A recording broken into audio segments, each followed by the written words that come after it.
Hello students, welcome to my channel science study sphere. तो आज हम पढ़ने वाले हैं होमोलोगस सीरीज़। देखो, होमोलोगस सीरीज़ क्या होता है? कुछ नहीं, बस एक मैं एग्जांपल देती हूँ। अल्केन की होमोलोगस सीरीज़ कैसे होगी? जैसे पहले मीथेन आता है, फिर इथेन आएगा,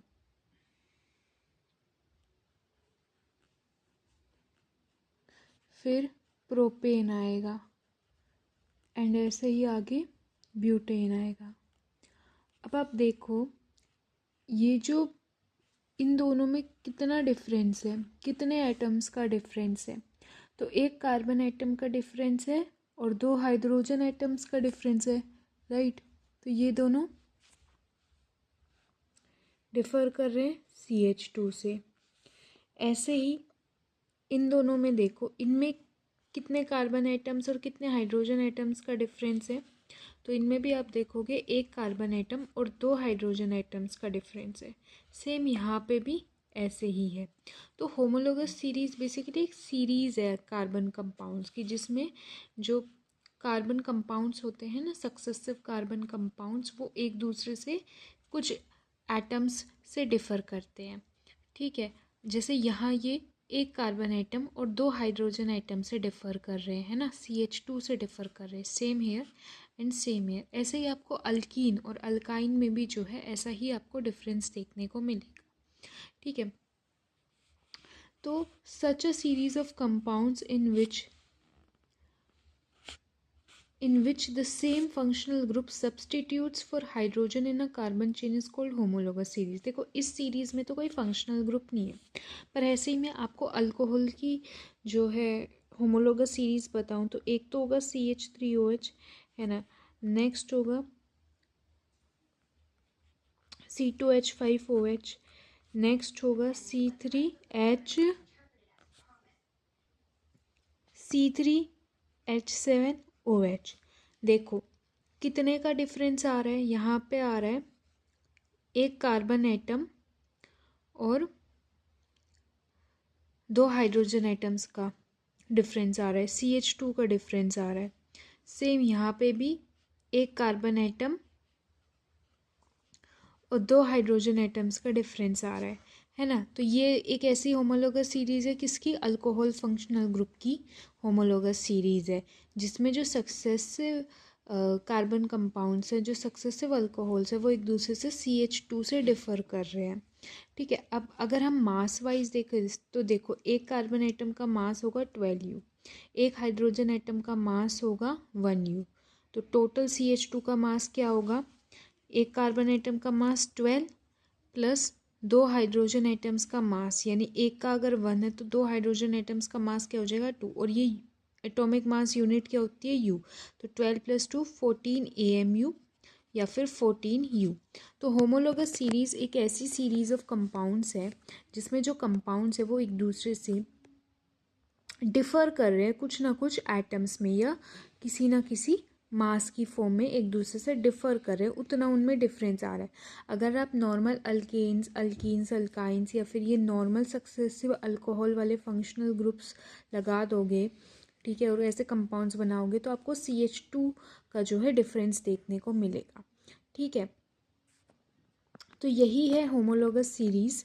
ठीक है, उसके बाद मैंने जो आपको जो आयुपिक नोमेनक्लेचर बताया था कंपाउंड्स का, देखो जैसे ही एक किसी भी कार्बन कंपाउंड में जैसे ही मैंने हाइड्रोजन एटम को रिप्लेस कर दिया किसी भी फंक्शनल ग्रुप से, जैसे यहाँ था CH4, ठीक है, अगर मैं इसको रिप्लेस कर देती हूँ, एक इसका हाइड्रोजन एटम रिप्लेस करके एक अल्कोहल बना देती हूँ, OH लगा देती हूँ, तो क्या हो जाती है, इस कंपाउंड की एंटायरली जो केमिकल प्रॉपर्टीज़ होती है ना, और जो फिज़िकल प्रॉपर्टीज़ होती हैं वो चेंज हो जाती है।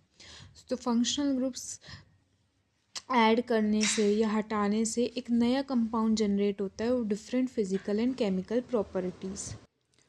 तो होमोलोगस सीरीज़ में जो सक्सेसिव मेंबर्स होते हैं ना, वो CH2 यूनिट से डिफ़र करते हैं या फिर अब इसका मास देखोगे तो वो 14U आएगा, है ना। तो सक्सेसिव मेंबर CH2 यूनिट से डिफर करते हैं और 14U के मास से डिफर करते हैं।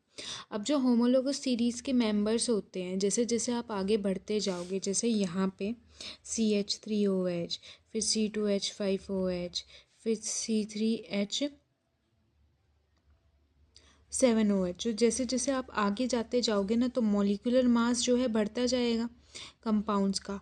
तो सेम आपको ये जो मॉलिक्यूलर मास में डिफरेंस देखने को मिल रहा है ना, मॉलिक्यूलर मास बढ़ रहा है आगे जाते जा रहे हो, तो आपको डिफरेंस फिजिकल प्रॉपर्टीज़ में भी देखने को मिलेगा, बट इनकी जो केमिकल प्रॉपर्टीज़ होगी ना वो तो सेम ही रहेगी। ठीक है, ये सारे अल्कोहल है, सारे अल्कोहल की एक ही टाइप की केमिकल प्रॉपर्टी रहेगी, पर इनकी फिजिकल प्रॉपर्टीज़ में आपको जो है चेंजेस देखने को मिलेंगे। ठीक है, जैसे कि मेल्टिंग पॉइंट और बॉइलिंग पॉइंट में आपको चेंजेस देखने को मिलेंगे। सो जैसे जैसे आप आगे बढ़ते जाओगे, मास बढ़ता जा रहा है, तो इसलिए मेल्टिंग पॉइंट और बॉइलिंग पॉइंट भी जो है इनका इंक्रीज़ होता जाएगा। इसका मेल्टिंग बॉइलिंग पॉइंट ज़्यादा होगा क्योंकि इसका मास ज़्यादा है, इसका उससे कम होगा और इसका उनसे भी कम होगा, है ना। सॉल्युबिलिटी, फिजिकल प्रॉपर्टी जो सॉल्युबिलिटी है, ठीक है, उसमें भी आपको जो है चेंजेस देखने को मिलेंगे।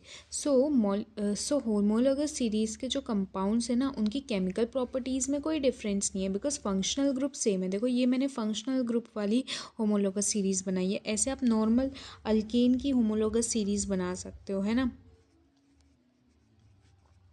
ठीक है, तो ये इसमें कोई फंक्शनल ग्रुप नहीं है। यहाँ पे भी ये भी होमोलोगस सीरीज़ है क्योंकि ये डिफ़र कर रहे हैं 14U के मास से या फिर CH2 यूनिट से। तो जैसे जैसे आप आगे जाओगे मॉलिक्यूलर मास बढ़ता जाएगा, इनकी केमिकल प्रॉपर्टीज सेम है, पर इनकी जो फिज़िकल प्रॉपर्टीज़ होगी ना, आपको उसमें भी चेंजेस देखने को मिलेंगे। जैसे मेल्टिंग पॉइंट और बॉइलिंग पॉइंट, मेल्टिंग पॉइंट और बॉइलिंग पॉइंट डिपेंड, तो जैसे मेल्टिंग पॉइंट और बॉइलिंग पॉइंट मॉलिक्यूलर मास पे डिपेंड करता है। तो जैसे आप आगे जाते जाओगे तो मॉलिक्यूलर मास इंक्रीज़ होता जाएगा, तो मेल्टिंग पॉइंट और बॉइलिंग पॉइंट भी इंक्रीज़ होता जाएगा। ऐसे सॉल्युबिलिटी जो कि एक फिजिकल प्रॉपर्टी है, उसमें भी आपको जो है चेंजेस देखने को मिलेंगे। तो फिर इनमें होमोलोगस सीरीज़ के जो कंपाउंड्स हैं ना, जैसे ये एक होमोलोगस सीरीज़ है, ये एक होमोलोगस सीरीज़ है, तो इनकी केमिकल प्रॉपर्टीज सेम होती है। ठीक है, एक ये होमोलोगस सीरीज़ है जिसमें मैंने फंक्शनल ग्रुप वाली होमोलोगस सीरीज़ बनाई है, और एक ये होमोलोगस सीरीज़ है अल्केन्स की। तो ये जो 3 कंपाउंड्स हैं ना, जो एक होमोलोगस सीरीज़ के पार्ट है, इनकी फिजिकल प्रॉपर्टीज़ में आपको डिफरेंस देखने को मिलते हैं, लेकिन केमिकल प्रॉपर्टीज़ में डिफरेंस देखने को नहीं मिलते। ठीक है, तो आज हम होमोलोगस सीरीज़ के बारे में ही पढ़ेंगे। Thank you so much for watching my video. If you found the video helpful during your preparation for board exams, then hit the like button. Also share and subscribe my channel. Thank you.